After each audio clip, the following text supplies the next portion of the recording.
ஜெகநாதன் என்னைக்கு ஜெகன் மூர்த்தியாரா மாறினார்? திமுக ஆட்சிக்கு வந்ததுலேருந்து தான் இன்றைக்கி ஏர்போர்ட் மூர்த்தி வந்து குண்டாஸில் இருக்கார். தமிழ்நாட்டில் இது போல் பிரச்சனை இருக்குது. பட்டியலின மக்களுக்கு பாதுகாப்பு இல்லை. சாதாரண பிரச்சனை, சின்ன பிரச்சனை. இது எனக்கு அதுக்கு நேரடி சம்மந்தமே இல்லை. அப்படிப்பட்ட பிரச்சனை வந்து என்னை சம்மந்தப்படுத்தி வேணும்னு காவல்துறை வந்து இதை பண்ணாங்க. சாதாரணமாகவே மற்ற கட்சிங்க எல்லாருமே வந்து ஆளுங்களை எப்படியோ கூப்பிட்டு வராங்க. ஆனால் இந்த கட்சியை பொறுத்த வரைக்கும் யாரும் கூப்பிட்டு வர்றதில்லை. தேர்தலுக்கு பிறகுதான் தெரியும் அது ஓட்டு போடுற கூட்டமா இல்லை ஒரு சினிமா நடிகரை பார்க்கறதுக்காக வந்த கூட்டமா. இன்னைக்கு இருக்கிற அதிமுக கூட்டணியோடு பலத்தோடு தாவைக்கவும் சேர்ந்தால் கண்டிப்பாக 234 இது பெரிய பலம் வாய்ந்த, யானை பலம் வாய்ந்த ஒரு பெரிய கூட்டணியாக இருக்கும். ஒரு வலுவான எதிர்கட்சி தலைவரா எடப்பாடியார் 4 ஆண்டு காலம் ஏதாவது பண்ணியிருக்காரா? பண்ணுறதே வந்து இன்னும் கொஞ்சம் வேகமாக பண்ணார்னா இன்னும் நல்லா இருக்கும், அவ்வளோதான். இந்த கட்சியே கூட தவறு செஞ்சாக்கா நாங்கள் வேடிக்கை பார்த்து பண்ணுறது கிடையாது. கண்டிப்பாக எதிர்த்து கேட்போம், கூட்டணி விட்டு வெளியே வருவோம். எந்த தலைவர் இருந்தால் சரிக்கு சமமாக கண்டிப்பாக நடத்த மாட்டாங்க. உதயநிதி மாமன்னன் ஒரு படத்தில் நடிச்சிருப்பாரு. ஆனால் நிஜ வாழ்க்கையில் அவர் இருக்கார். அது போல்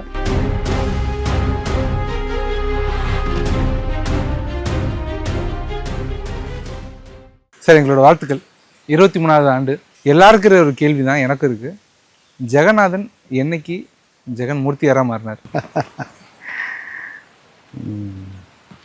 2002 எங்களுடைய தலைவர் சகோதரர் அண்ணன் மூர்த்தியார் அவர்கள் மறைவுக்கு பிறகு ஜெகநாதன் என்ற பெயரோடு அண்ணன் மூர்த்தி அவர்களுடைய பெயரும் சேர்ந்து இருக்க வேண்டும் என்று அனைவரும் விரும்பிய காரணத்தினால் ஜெகன் மூர்த்தி என்று முறைப்படி அரசு பதிவு செய்து ஜெகன் மூர்த்தியாக மாற்றியிருக்கின்றோம். தமிழ்நாட்டில் இருக்க எல்லாருக்கும் பூவையாரும் புரட்சி பாரதமும் ஜெகன்மூர்த்தியாரும் வேற வேற இல்லை, எல்லாம் ஒன்று தான் அப்படின்றது தெரியும்.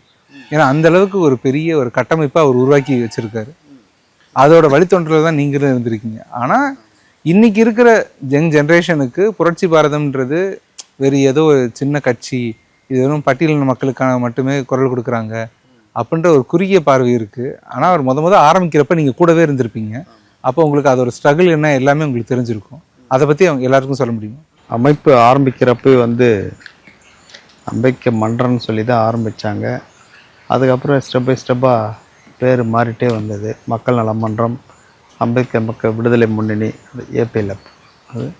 அதுக்கப்புறம் ஒரு காலத்தில் 98 அரசியல் கட்சியாக மாற்றினோன்னு அன்றைக்கி இதில் பெரியார் திடலில் தான், சென்னை பெரியார் திடலில் தான் அரசியல் கட்சியாக மாற்றினதாக 98 புரட்சி பாரதன்ற ஒரு பேரை மாற்றினாங்க. அதுவரையில் வந்து பட்டியலின மக்களுக்காகவே போராடி கொண்டிருந்த இயக்கம் அரசியல் கட்சியை மாறப்பின அனைவருக்குமே போராட வேண்டிய ஒரு சூழ்நிலையில் இருக்கிறோம் என்று தலைவர் அன்றைக்கு அறிவித்தார். அதே தான் இப்போ செய்கிறோம். இருந்தாலும் பட்டியலின மக்கள் தான் அதிகமாக இந்த சமூகத்தில் பாதிக்கப்பட்டிருக்காங்க. அது அதாவது கல்வியாக இருந்தாலும், வேலைவாய்ப்பாக இருந்தாலும், பொருளாதார ரீதியாக எந்த பிரச்சனையாக இருந்தாலும் அவர்கள் தனித்து வைக்கப்பட்டிருக்கின்ற காரணத்தினாலும், அவர்களை இந்த சமூகம் ஒதுக்கி வைத்திருக்கின்ற காரணத்தினாலும் இந்த பட்டியலின மக்களுக்கு முதலிலே குரல் கொடுக்கின்ற ஒரு சூழ்நிலை இருக்கின்றது. சார், எல்லா கட்சி ஆரம்பிக்கிறதுக்கும் ஒரு நோக்கன்றது ஒன்று முக்கியமாக இருக்குது. இப்போ திமுக ஆரம்பிக்கிறதுக்கோ இல்லை அதிமுக ஆரம்பிக்கிறதுக்கு பின்னாடி ஒரு வலுவான காரணம் இருந்தது. அதுலேருந்து தான் அந்த கட்சின்றது ஒன்று உருவானது. புரட்சி பாரதமை உருவாக்கணும்னு பூவையார், அதாவது மூர்த்தியார் அவர்களுக்கு எங்கே தோணுச்சு? எந்த ஏதாவது ஒரு காரணம் இருக்கா? அதாவது தலைவர் அவர் படிக்கும்போதே பல பிரச்சனைகள், பல இன்னல்களை சந்திச்சிருக்கார். அது மட்டும் இல்லை, பல்வேறு கிராமங்களில் வந்து இந்த மக்கள் ஒடுக்கப்படுறதை நேரடியாக பார்த்துருக்காரு. இந்த மக்களை வந்து அவங்க அடிமைப்படுத்துறது வந்து எப்படின்றதெல்லாம் வந்து நேரடியாக பார்த்துருக்காரு. அதனாலேயே ஒரு அமைப்பு ஆரம்பித்து அந்த அமைப்பு மூலமாக படிக்கிற இளைஞர்களை ஒன்றா சேர்த்து இவங்களுக்கு விழிப்புணர்வு கொடுக்கணும். இவங்களுக்கு வந்து நல்லா படிக்கணும், வர்ற இளைஞர் சமுதாயம் நல்லா படிக்கணும் அப்படின்றதுனால ஒரு அமைப்பு உருவாக்கி அந்த அமைப்பு மூலமாக தான் அவங்க எல்லாமே பண்ணிகிட்டு இருந்தாங்க. அது கொஞ்சம் கொஞ்சமாக வளர ஆரம்பிச்சது. எங்கே என்ன அந்த மக்களுக்கு பிரச்சனை ஏற்பட்டாலும் அவங்களுக்கு போய் ஆறுதலை கொடுக்கறது, அவங்களுக்கு உண்டான உதவிகளை பண்ணுறது, இது நாளடைவில் இன்னும் பல இடங்களில் வளர்ந்துச்சு. கிட்டத்தட்ட தமிழ்நாடு முழுக்க இது வளர்ந்துனே வந்தது. அது ஒரு காலகட்டத்தில் அந்த அமைப்புகளை வந்து பல்வேறு நிலைகளை மாற்றி மாற்றி வச்சாங்க. அதுக்கப்புறம் 98 தான் புரட்சி பாரதம்னு ஒரு அரசியல் கட்சியாக அதை மாற்றினாங்க. இதனால் வந்து இந்த மக்களுக்கு வந்து ஏப்பிழப்பு புரட்சி பாரதம் தான் இந்த மக்களுக்கு வந்து ஒரு ஆதரவாக இருக்குது, ஒரு விடியளவே இருக்குது. இவங்க இல்லாட்டி நம்மளை இன்னும் கேவலப்படுத்துவாங்க, அடிமைப்படுத்துவாங்க, நம்மளை சாதி ரீதியாக ஒடுக்குறாங்க, அடிக்கிறாங்க, கேட்கறதுக்கு ஆள் இல்லை, கேஸு போடுறாங்க, பொய் கேஸ் போடுறாங்க, அவங்கள சிறையில் வைக்கிறாங்க. இப்படியெல்லாம் இந்த குடும்பம் நடக்கும்போது தான் தலைவர் அவர்கள் ஆதரவாக இருக்கும்போது அதையெல்லாம் கொஞ்சம் கொஞ்சமாக எல்லாத்தையுமே சரி பண்ணி மக்கள் இன்றைக்கி ஓரளவுக்கு இன்றைக்கி இந்த வட மாவட்டங்களில் வந்து படிச்சிருக்கிறாங்கன்னு சொன்னாக்கா அது தலைவர் ஒரு காரணம். பாதுகாப்பாகவும் இருக்கிறாங்க, நிம்மதியாகவும் இருக்கிறாங்க அப்படின்னாக்கா தலைவர் இந்த இயக்கம் தான் காரணம்.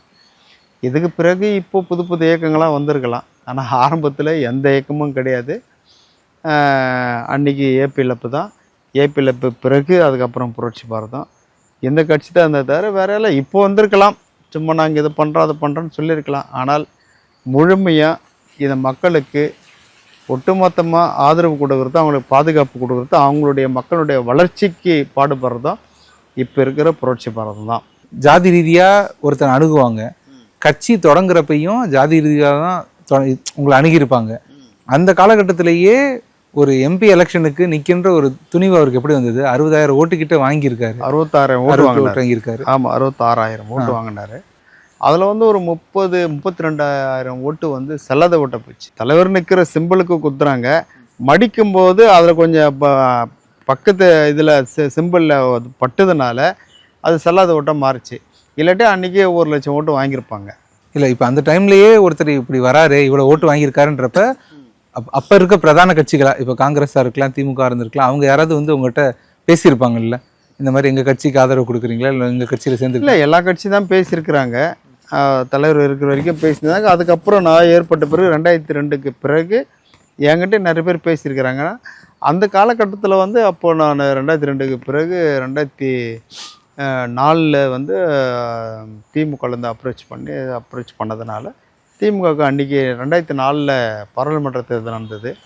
அதில் அவங்களுக்கு ஆதரவு கொடுத்து அது ஒரு கூட்டணியாகவே அன்றைக்கி உருவாச்சு. இல்லை, இப்போ 80-90 காலகட்டத்தில் நீங்கள் பார்த்தீங்கன்னா இப்போ பட்டியலினத்தை சார்ந்த தலைவர்கள் இருக்காங்க இல்லையா, அவங்கள தேடி தேடி வேட்டையாடின மாதிரியான பல கொடுமையான சம்பவங்கள் இங்கே தமிழ்நாட்டில் அரங்கேறியிருக்கு. அந்த டைமில் உங்களுக்கு தோணு இருக்கல, இப்போ நீங்கள் வந்து அண்ணனாக பார்க்குறீங்க, அண்ணன் இந்த மாதிரி ரொம்ப அக்ரெசிவாக பாலிடிக்ஸ் பண்ணிகிட்டு இருக்காரு, அவருக்கு ஏதாவது ஆபத்து வந்துருமோன்னு உங்களுக்கு அப்போ தோணு இருக்கா? இல்லை, அதாவது அந்த மாதிரி எண்ணெல்லாம் எங்களுக்கு இல்லை. ஏன்னாக்கா எப்பயுமே அண்ணன் கூட வந்து 200-300 இளைஞர்கள் கூடவே தான் இருப்பாங்க. ஏன்னா இவர் வந்து எம்ஏ எம்எல் படித்த ஒரு வழக்கறிஞர். அதனால் தப்பான எந்த வேலைக்கும் போகிறது கிடையாது, தப்பான எந்த செயலும் செய்கிறது கிடையாது. ஒரே எண்ணம், இந்த மக்களுக்கு பாதுகாப்பாக இருக்கணும், இந்த மக்களுடைய பிரச்சனைகளுக்கு நம்ம ஒரு உந்துதலாக இருக்கணும் அப்படின்னு ஒரு அந்த நினைப்பு மட்டும்தான். அதனால் அதாவது ஒவ்வொரு நிறுவனத்தில் வந்து உதாரணத்துக்கு இங்கே இருக்கிற கொக்கோ கோலா கம்பெனி, இதுமாரி பல கம்பெனிகளில் இது பட்டின மக்கள் வேலை செய்யும்போது அங்கே கம்பெனியில் வந்து அவங்கள ஒடுக்குவாங்க, சம்பளம் சரியாக தரமாட்டாங்க, இல்லை குறைச்சி சம்பளம் கொடுப்பாங்க, திடீர்னு பாதியிலே வேலையை விட்டு நிப்பாட்டுவாங்க. இதுமாதிரி பிரச்சனைலாம் வரும்போது அப்போ வந்து போலீஸு காவல்துறை விட்டு மிரட்டுறது, இல்லை ரவுடிங்களை விட்டு மிரட்டுறது, இதுமாரி சம்பளம் கூட நடந்துடுது. ஆனால் என்ன நடந்தாலும் பரவாயில்ல, நம்ம நேர்மையாக இருக்கிறோம், பார்த்துக்கலாம் அப்படின்ற ஒரு எண்ணம் தான், ஒரு தைரியம் தான். அதனால் யாரும் வந்து தலைவர் இருக்கிற வரைக்கும் அவரை யாரும் வந்து டச் பண்ணல. பல மாவட்டங்களில் நடந்திருக்கலாம், அங்கே வந்து அவங்களுக்கு பாதுகாப்பு கம்மியாக இருந்திருக்கும், இல்லை அவங்களுக்கு கூட இளைஞர்கள் இந்த மாதிரியான இளைஞர்கள் இருந்திருக்க மாட்டாங்க. ஆனால் இவர் படுக்கும்போது கூட 100 பேருக்கு கூட படுத்திருப்பாங்க. எல்லாரும் இவரும் ஒரு தலைவர் தான், இவரும் மக்களுக்காக தான் போராடுறாங்க. ஆனால் நான் உங்களையும் சேர்த்து சொல்கிறேன், ஆனால் உங்களுக்கு ஒரு பாதுகாப்பு தேவை அப்படின்றதுன்றதே ஒரு குறைபாடு தானே. அரசு வந்து இப்போ எல்லாரும் மாதிரி நீங்களும் சாதாரணமாக வெளியே நடமாட முடியல, ஏன் பட்டியலின மக்கள் தலைவர்களுக்கு மட்டும் இந்த அச்சுறுத்தல் இருந்துக்கிட்டே இருக்குன்னு நினைக்கிறீங்க? அதாவது எப்பவுமே இந்த மாதிரியான பிரச்சனை இல்லை, இப்போ தான் ஒரு 4 வருஷமாக தான், இந்த 5 வருஷமாக தான் இந்த பிரச்சனை வந்து இப்போ தமிழ்நாட்டில் இது போல் பிரச்சனை இருக்குது, பட்டியலின மக்களுக்கு பாதுகாப்பு இல்லை. ஏன் நேரடியாக கூட சொல்லலாம், திமுக ஆட்சிக்கு வந்ததுலேருந்து தான் இன்றைக்கி ஏர்போர்ட் மூர்த்தி வந்து குண்டாஸில் இருக்கார், ஆம்ஸ்ட்ராங் வந்து இறந்துருக்காரு, பிஎஸ்பி தலைவர், அவர் ஒரு அமைப்பு தலைவர். இதுமாதிரி பல மாவட்டங்களில் வந்து இந்த மக்களுக்காக குரல் கொடுக்குறவங்க பட்டியலினத்தில் இருக்கிற அந்தந்த சின்ன சின்ன அமைப்பில் இருக்கிறவங்களுக்கு பல பிரச்சனைகள் நடந்துருது. ஏன் எனக்கு கூட தான் காவல்துறையால் மிரட்டல் இருந்தது. கிட்டத்தட்ட நான் 500 போலீஸுக்கு மேலே என்னை அரெஸ்ட் பண்ணணுன்னு வந்தாங்க. ஒரு சாதாரண பிரச்சனை, சின்ன பிரச்சனை, இது எனக்கு அதுக்கு நேரடி சம்மந்தமே இல்லை. அப்படிப்பட்ட பிரச்சனை வந்து என்னை சம்மந்தப்படுத்தி வேணும்னு காவல்துறை வந்து இதை பண்ணாங்க. 2 மாவட்ட காவல்துறை வந்தாங்க, 3 மாவட்ட காவல்துறை, சென்னை இது ஆவடி மாநகர், திருவள்ளூர் எஸ்பி கண்ட்ரோலில் இருக்கிறவங்க, காஞ்சிபுரம் எஸ்பி கண்ட்ரோலில் இருக்கிறவங்க, இவ்வளோ பேர் வந்தாங்க. அப்படி என்ன அவ்வளோ பேர் தவறு செஞ்சோம்? இந்த மாதிரி தான் வந்து பட்டியலின மக்களை வந்து மிரட்டுறது. ஒன்று அவங்கள பிடிச்சி ஜெயிலில் போடணும், இல்லை வேறு யாராவது ரவுடிங்களை வச்சு அவங்கள வந்து மிரட்டணும், இல்லை தீர்த்து கட்டணும். பட்டியலின மக்களுக்கு வந்து நம்ம குரலை கொடுக்கக்கூடாது, அவங்களுக்கு ஆதரவாக இருக்கக்கூடாது. அவங்க எக்கேடு கெட்டு போனாலும் பரவாயில்ல, அவங்க செத்து போனாலும் பரவாயில்ல, அவங்களுக்கு யாரும் சப்போர்ட்டாக இருக்கக்கூடாதுன்னு நினைக்கிறது எந்த விதத்தில் இது நியாயம் இல்லை. ஆனால் எப்பவுமே இல்லாத அளவுக்கு இந்த முறை தான் வந்து இது போல் ஒரு அராஜகம் இந்த அரசாங்கத்து மூலிமா தான் நடக்குது. இந்த அரசாங்கம் திமுக அரசாங்கம் உண்மைதான், திமுக அரசாங்கத்து மூலிமா தான் நடக்குது. ஏன்னா இதுக்கு முன்னாடி இப்போ நீங்க ஒரு பிரதான கட்சியோட அங்கத்துல தான் இருக்கீங்க. இப்போ அதிமுக கட்சியோட ஒரு கூட்டணியில தான் நீங்க இன்னும். ஆமாம், எனக்கு போலீஸ் வந்து அரெஸ்ட் பண்ணணும்னு நினைக்கும் போது இப்போ கூட்டணி கட்சியாக இருக்கிற அதிமுகவுடைய பொதுச் செயலர் எடப்பாடியார் வந்து குரல் கொடுத்தாரு, அவர் கண்டனம் தெரிவித்தார். கண்டனம் தெரிவித்து அவர் அறிக்கை கொடுத்தாரு. இது போல் பல தலைவர்கள் அறிக்கை கொடுத்துருக்குறாங்க. எல்லாமே வந்து திமுக ஆதரவாக இருக்கணும் அப்படின்னு நினைக்கிறாங்க. உங்களுக்கு எதிராக அழுத்தம் வந்திருக்கா? அதுதான் காவல்துறை அழுத்தம். இப்போ 5-6 மாதம் ஆகிப்போச்சு இல்லையா, அதுதான். இப்போ அந்த கேஸ் உங்களுக்கு உங்கள் மேலே இருந்த கேஸ் என்ன ஆச்சுங்க? அந்த கேஸ் இப்போதைக்கு நம்ம சுப்ரீம் கோர்ட்டில் போயிட்டு பெயில் வாங்கிக்கணும் நம்ம இருக்கிறோம், அவ்வளோதான். ஆனால் அதுக்கும் உங்களுக்கு எந்த சம்மந்தமும் கிடையாது? சம்மந்தமே இல்லை, அது எல்லாருக்குமே தெரியும். ஏன் போலீஸுக்கே தெரியும் இந்த பிரச்சனை. நம்ம தலையறதுக்கு முன்னாடி இதில் யார் யார் தலையிட்டாங்கன்றதும் தெரியும். அவங்களாம் அரெஸ்ட் பண்ண முடியுமா இவங்களால? பேப்பர்ல இப்ப நம்ம படிக்கிறப்ப என்ன தோணுச்சுன்னா, இப்ப திடீர்னு அது ஒரு காதல் விவகாரம், அதுக்குள்ள ஜெகன்மூர்த்தியார் உள்ள புகுந்து நான் தலையறதுக்கு முன்னாடி இந்த மாவட்டத்தினுடைய எஸ்பி அதை தலையிட்டு பேசியிருக்கிறாரு. அதுக்கப்புறம் திமுக இருக்க ஒரு அமைச்சர் பேசியிருக்கிறாரு, அதிமுக இருந்த ஒரு முன்னாள் அமைச்சர் பேசியிருக்கிறாரு. இவங்களாம் பேசியிருக்காங்க, அவங்களாம் ஏன் போலீஸு கேட்கல? அதான் பட்டியலினத்துலேருந்து யாரும் வளர்ந்துடக்கூடாது, ஒரு தலைவராக உருவாயிடக்கூடாது அப்படின்னு இவங்க நினைக்கிறாங்க. இப்போ சமீப காலமாக ஒரு புள்ளிவிவரம் சொல்லுது, இப்போ பட்டியலின மக்களுக்கு எதிராக அதிகமான கொலைகளும் இல்லைன்னா அது மாதிரியான கொடூரமான விஷயங்கள் நடந்துக்கிட்டு இருக்கு அப்படின்னு சொல்கிறாங்க. ஆனால் இதே திமுகவில் அங்கே வைக்கிற இப்போ விசிகாவாக இருக்கலாம், இல்லை மற்ற பிற கட்சிகளாக இருக்கலாம், கம்யூனிஸ்ட் தோழர்கள் இருக்காங்க, அவ்வளோ பேர் இருக்காங்க. ஆனால் அவங்க யாருமே இது சம்மந்தமாக பேசுகிறதே இல்லை. அப்படின்றப்ப பேசக்கூடாது, பேச மாட்டாங்க. அதாவது இந்த அரசு வந்து திமுக அரசு. அப்போது நீங்கள் பேசுனீங்களா, அது திமுகவுக்கு எதிர்ப்பாக பேசுகிற மாதிரி தானே அர்த்தம். அது கம்யூனிஸ்டாக இருந்தாலும் சரி, இல்லை நீங்கள் சொல்கிற எந்த இயக்கமாக இருந்தாலும் சரி, யாரும் பேச மாட்டாங்க. அவங்க கூட்டணி கட்சியை மீறி பேச மாட்டாங்க. அதுக்கப்புறம் இந்த மக்களுக்கு நாங்கள் தான் பாதுகாப்பு, நாங்கள் தான் மக்களுக்கு குரல் கொடுக்குறோம் அப்படின்னு சொல்லுவாங்க. அது சும்மா சொல்லுவாங்களே தவிர ஆனால் எந்த செயலும் செய்ய மாட்டாங்க. தமிழ்நாட்டில் சில கட்சிகள் வந்து ரொம்ப காலமாக இருக்காங்க, அதுக்கப்புறம் அவங்க அந்த கட்சி மட்டும்தான், பேர் மட்டும்தான் இருக்கு, ஆனால் கட்சி இருக்கவங்க காணா போயிடுறாங்க, இல்லைன்னா அதுக்கடுத்து நிலச்சி நிற்க முடியாமல் இருக்குது. தமிழ்நாட்டில் குறிப்பாக தமிழ்நாட்டில் வந்து ஒரு பட்டியலின மக்களுக்கு ஒரு தாய் கட்சியாக இருக்கிறது புரட்சி பாரதம் தான். ஏன்னா புரட்சி பாரதம் வந்து 78 ஆரம்பித்த கட்சி. இப்போ இருக்கிற ஸ்பீடாக பேசுகிறவங்க, ஸ்பீடாக இருக்கிறவங்களாம் வந்து இப்போ வந்தவங்க, அவங்களாம் 2000க்கு அப்புறம் வந்தவங்க, அதுக்கு முன்னாடி கிடையாது. 78லேருந்து நாங்கள் வந்து தமிழ்நாடு பூரா அந்த மக்களுக்கான.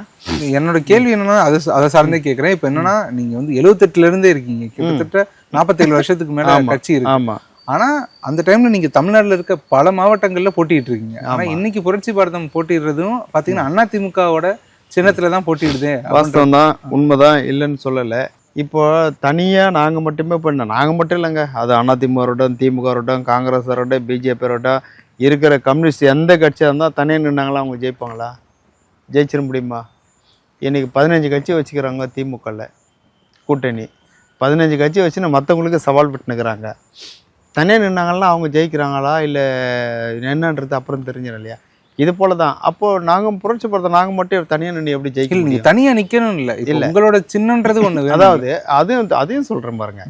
இப்போது புதுசாக நாங்கள் சிம்பிள் வாங்கி, தேர்தல் கமிஷனர் சிம்பிள் வாங்கி, அந்த சிம்பிள் போயிட்டு மக்கள் மத்தியில் சேரத்துக்குள்ளார இவங்க பிரச்சாரமே முடிச்சிருவாங்க. அதுக்கப்புறம் நாங்கள் வந்து இந்த மக்கள்கிட்ட போய் சேர்க்கறதுக்குள்ளார கண்டிப்பாக அது வந்து ரொம்ப லேட்டாக தான் ஆகும்.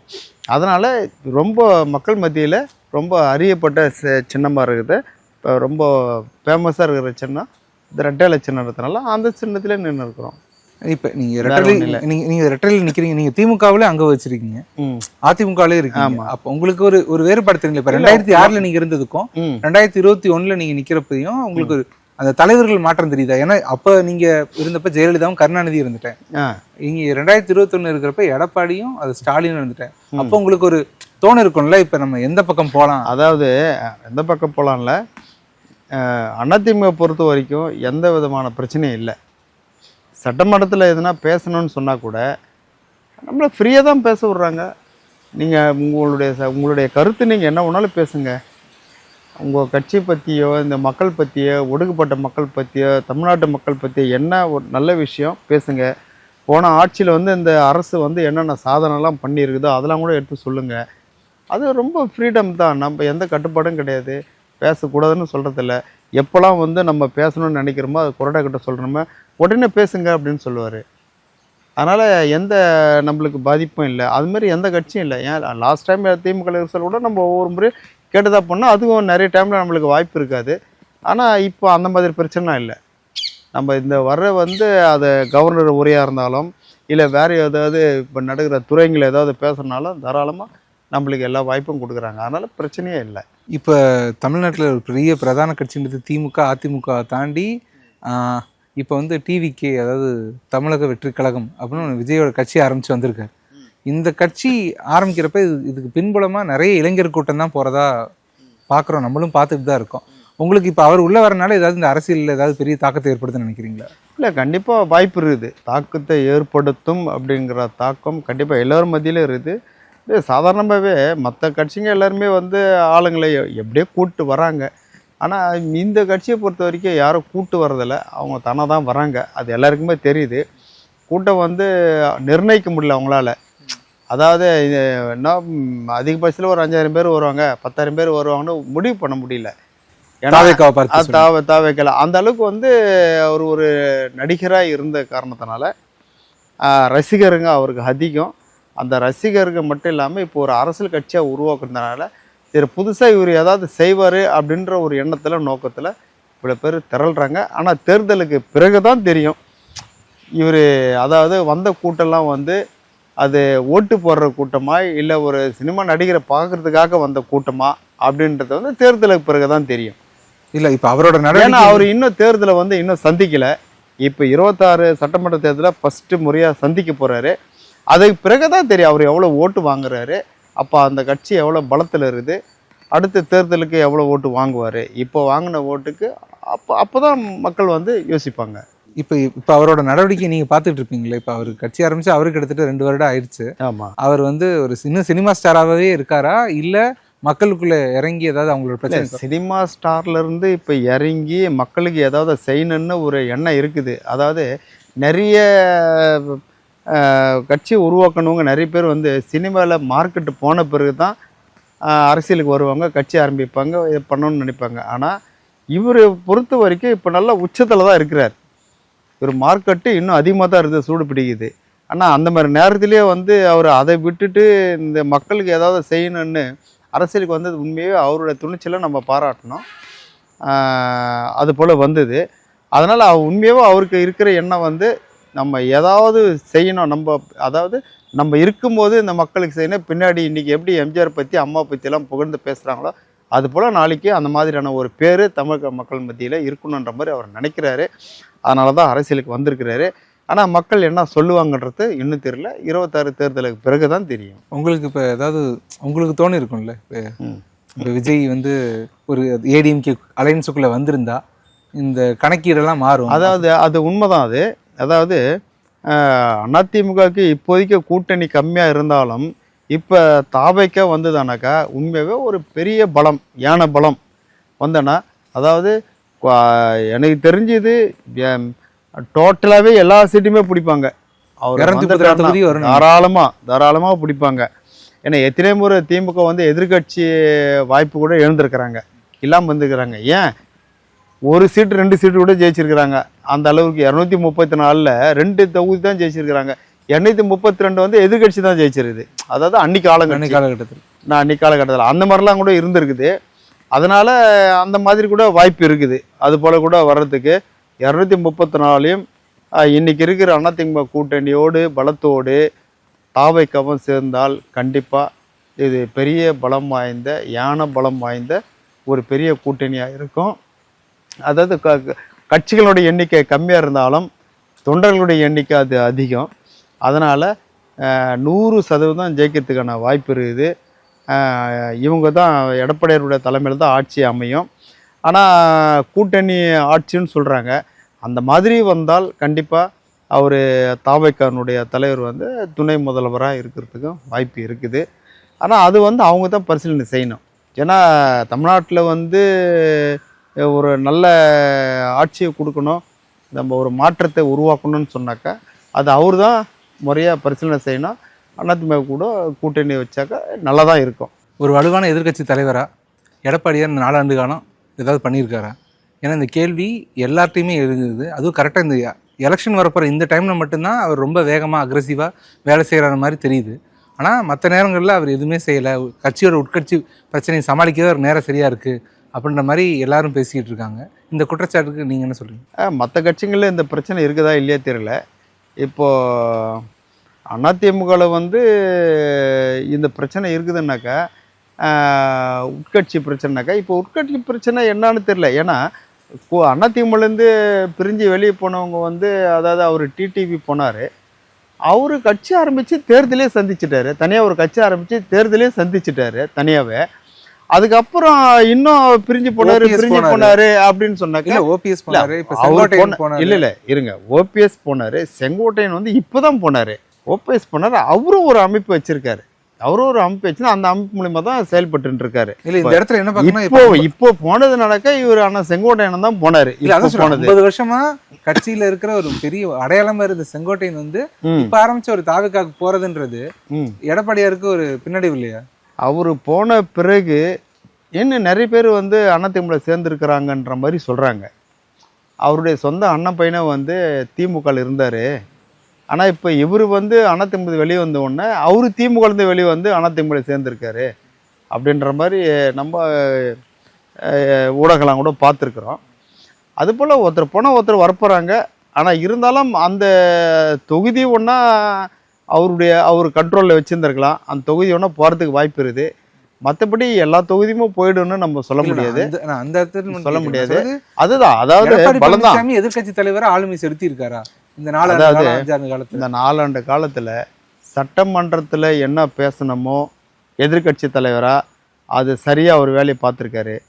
வெளியே இப்போ அதாவது சட்டமன்றத்துக்கு வெளியும் எதிர்கட்சி தலைவராக அவர் என்னெல்லாம் செய்யணும், என்னெல்லாம் பண்ணணும் அப்படின்றத எல்லாமே அவர் சரியாக தான் பண்ணிட்டு இருக்காரு. என்னன்னா அவர் பண்ணுறத இன்னும் வேகமாக பண்ணணும். பண்ணுறதே வந்து இன்னும் கொஞ்சம் வேகமாக பண்ணார்னா இன்னும் நல்லா இருக்கும், அவ்வளோதான். மற்றபடி அவர் பண்ணலைன்னுலாம் சொல்ல முடியாது. அந்த அளவுக்கு வேறு யார் பண்ணுறாங்க? இப்போ வந்து அண்ணன் மூர்த்தியாரை பற்றி இப்போ நிறைய படங்கள் இப்போ ரஞ்சித் மாதிரியான படங்கள்லையோ இல்லை மற்ற படங்கள்லையோ அவரை டீகோட் பண்ணுறதுன்னு சொல்லப்படுவாங்க. இப்போ அவர் வந்து அந்த டைமில் அவர் எவ்வளோ எமர்ஜிங்காக இருந்தாருன்றத படங்கள் வாயிலாக நிறைய காட்டுறாங்க. அதை நீங்கள் பார்க்குறீங்களா? அதை பார்க்குறப்ப உங்களுக்கு என்ன தோணும்? அதாவது அன்றைக்கி நடந்ததே இன்றைக்கி படமாக போட்டு காமிக்கிறாங்க, அவ்வளோதான்.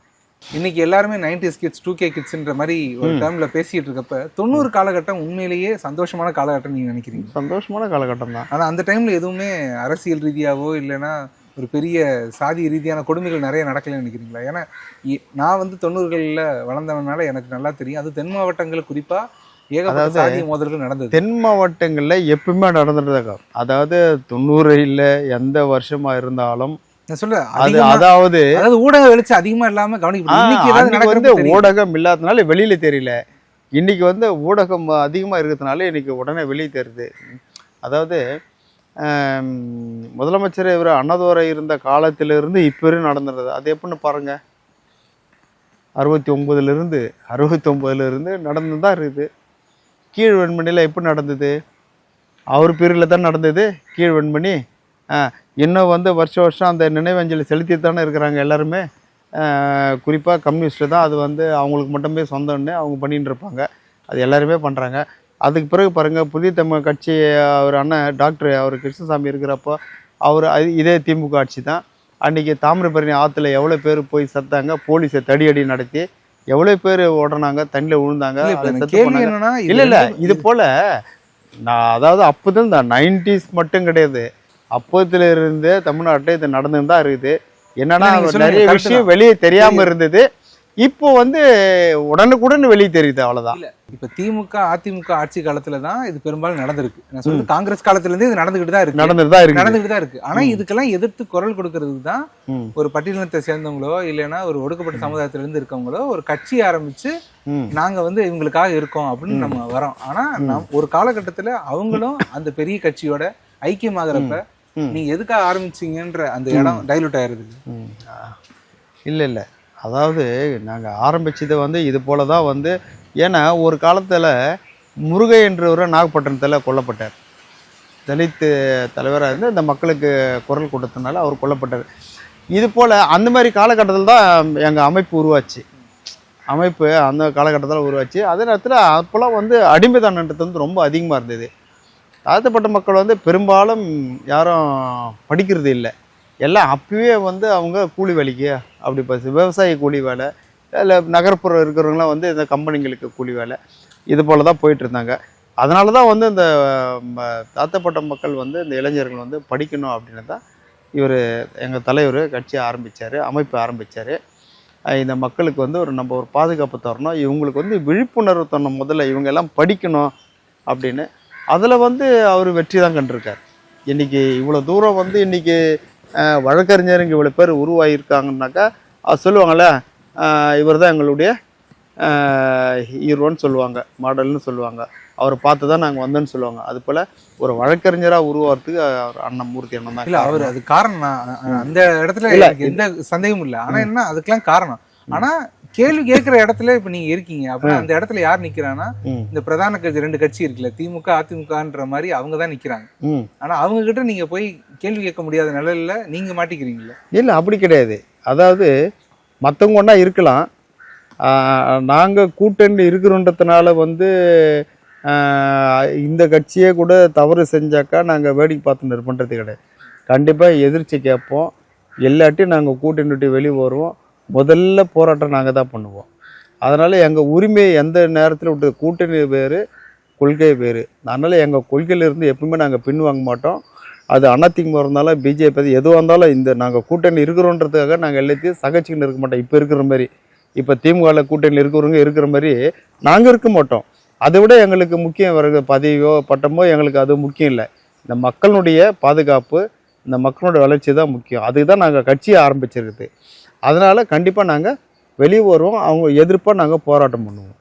இந்த மக்களுடைய பிரச்சனை தீர்வு வரை நாங்கள் போராடிக்கிட்டு தான் இருப்போம். ஒரு குற்றச்சாட்டு எப்பயுமே எல்லாரும் வைக்கப்படுறது, அதுவும் குறிப்பாக பட்டியலின தலைவர்கள் மேலே வைக்கிற ஒரு பெரிய குற்றச்சாட்டுன்றது அவங்க கட்ட பஞ்சாயத்து பண்ணுறாங்க. அதாவது இவங்களை சீக்கிரமாக ஒடுக்கணும்னு சொன்னாக்கா காவல்துறை மூலிமா வந்து இவங்களுக்கு ஒடுக்குமுறையை வந்து இவங்க கட்ட பஞ்சாயத்து பண்ணுவாங்க. யார் எங்கே கட்ட பஞ்சாயத்து பண்ணாங்கன்னு இவங்களால சொல்ல முடியுமா? அது யாரோ ஒரு இடத்துல பண்ணியிருக்கலாம், அதுக்காக எல்லாருமே அப்படி சொல்ல முடியாதுல்ல, சொல்லலை. இவங்களை அசிங்கப்படுத்துறதுக்கோ இவங்களை வந்து ஒடுக்குறதுக்கோ அவங்களுக்கு இருக்கிற ஆயுதம் வந்து இதுதான், கட்ட பஞ்சாயத்து பண்ணுறவங்க. ஏன்னா வேறு யாரும் பஞ்சாயத்தே பண்ணுறதில்ல. மற்ற அரசியல் கட்சியில் இருக்கிறவங்க தலைவருங்களோ எம்பி எம்எல்ஏங்களோ அந்த கட்சியில் இருக்கிற மாவட்ட செயலர் ஒன்றிய செயலர்களோ யாரும் பஞ்சாயத்தே பண்ணுறதில்ல. தலித் மக்கள் தலைவருங்க மட்டும்தான் பஞ்சாயத்து பண்ணுறாங்க. அதனால் அந்த மாதிரியான ஒரு முத்திரை குத்தி அவங்கள அசிங்கப்படுத்துறது இது மட்டும்தான் அவங்க பண்ணுறது. எல்லா அரசியல் கட்சி தலைவர்களும் ஒரு பட்டியலின தலைவரை வந்து சரிக்கு சமமாக நடத்துகிற பாங்கு இருக்குங்களா உங்களோட அனுபவத்தில்? இத்தனை அனுபவத்தில் நீங்கள் பார்த்து எந்த கட்சியுமே எந்த தலைவர்களுமே சரிக்கு சமமாக கண்டிப்பாக நடத்த மாட்டாங்க.